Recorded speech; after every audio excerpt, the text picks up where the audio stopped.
Welcome to this week's edition of World Crisis Radio, and this is Webster Tarpley in Washington, D.C., and we're now getting, as predicted over the past several weeks, a barrage of calls from the ghouls and jackals and hyenas of the finance establishment. We're getting calls for drastic, draconian, killer austerity against the American people.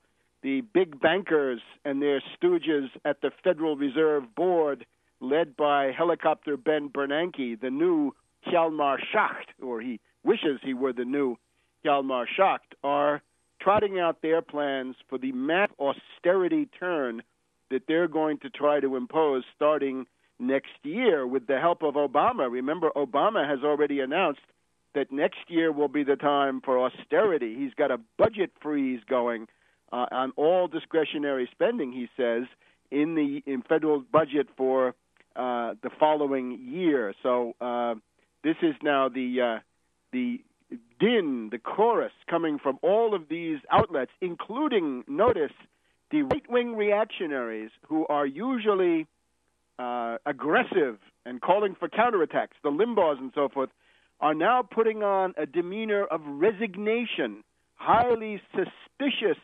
resignation in the face of calls for this austerity turn, because this, of course, is the Wall Street policy, and it allows you to operate behind the screen even of the Tea Party, except on certain issues where these people are going to lose. But let's get into it now. In terms of the historical parallels we've been working with, 80 years ago this month, we had the coming of the austerity dictatorship of Heinrich Brüning, the hunger chancellor, to Germany in March and April of 1930. And this is the guy who destroyed the economy and destroyed the political system, opening the door to the National Socialist seizure of power. Let's see where we are in that. But let's now go to Hjalmar Schacht in Dallas, and that would be Bernanke giving his speech in Dallas. And he's talking about the dire situation of the long-term U.S.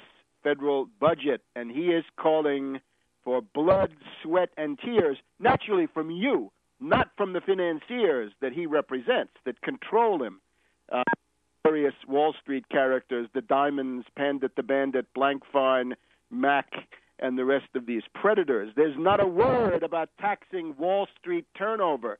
There's no mention of a Wall Street sales tax. Everything else is being taxed, from haircuts to bowling balls and billiard balls, but nothing on the Wall Street sales tax. So let's listen to Bernanke. He says, we're in a dire situation, and we face difficult choices. And let's give it to you in his own words. And I quote the inimitable words of helicopter Ben Bernanke, speaking in Dallas this past week. To avoid large and ultimately unsustainable budget deficits, the nation will ultimately have to choose among higher taxes, modifications to entitlement programs such as Social Security and Medicare, less spending on everything else from education to defense, or some combination of the above.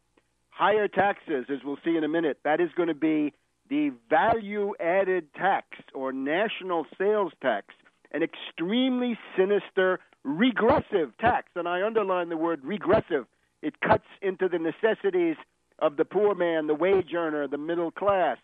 It attacks the amenities of the middle class, right? The occasional trip to the movies, the occasional bottle of wine, whatever it is.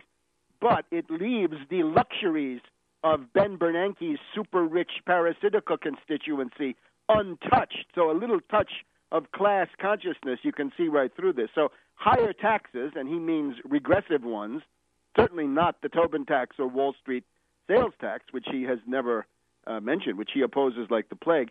Modifications to entitlement programs, that means gouging your economic rights, taking away your economic rights under Medicare, Medicaid, Social Security, unemployment benefits, food stamps, and so on down the line.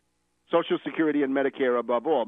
Medicare, of course, now being gouged by Obama's $500 billion in cuts. There are cuts in Social Security and in the Pentagon's TRICARE for Veterans program. And now they're going to turn to Social Security. They're going to try to take your pension away. Bush tried it under right-wing cover in 2005 and failed, and now it's 2010, 2011. And Barack Obama, the Wall Street puppet, will try it under left cover. Less spending on everything else from education to defense. Wait a minute. Less spending on education?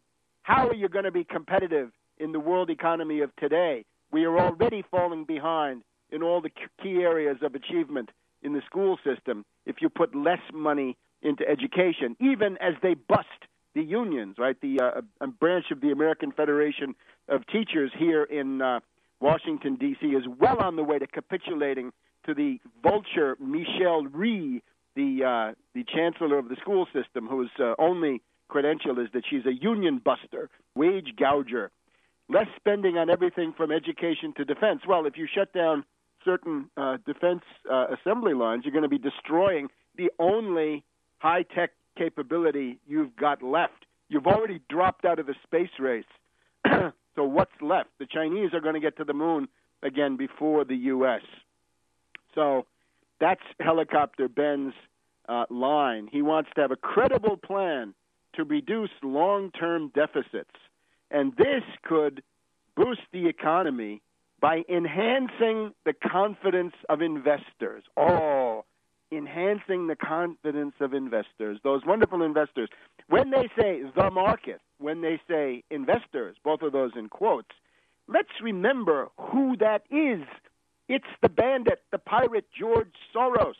It's the unspeakable gang of thieves at Goldman Sachs. It's Pandit the Bandit at the bankrupt hulk of Citibank.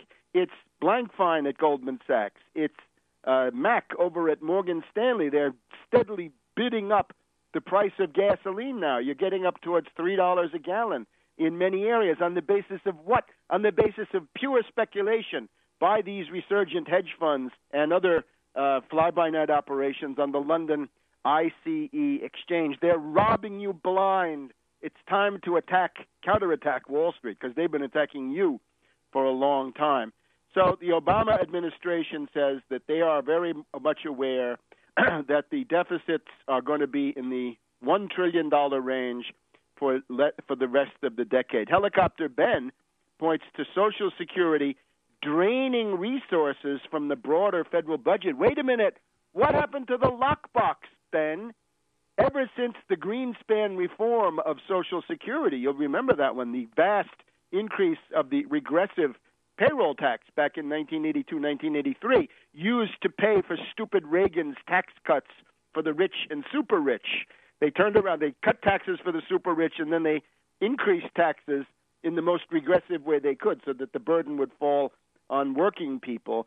That money was supposed to be in a lockbox, Ben. Have you forgotten about the lockbox? Have you forgotten the tremendous debts that are owed to Social Security in the form of Treasury bonds that are held by Social Security? Is that called draining resources when you pay a commitment that has been made? Anyway, the double dealing and the duplicity and indeed the economic stupidity of these people is beyond belief.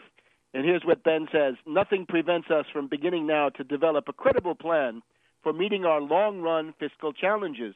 Indeed, a credible plan that demonstrates a commitment to achieving long-run physical sustainability could lead to lower interest rates and more rapid growth in the near future. Yeah, more rapid growth of derivatives, more credit default swaps, more structured investment vehicles, more collateralized debt obligations, more toxic paper. It's poisonous. The more you have, the poorer you are, and the deader your economy is going to be. Back in a minute.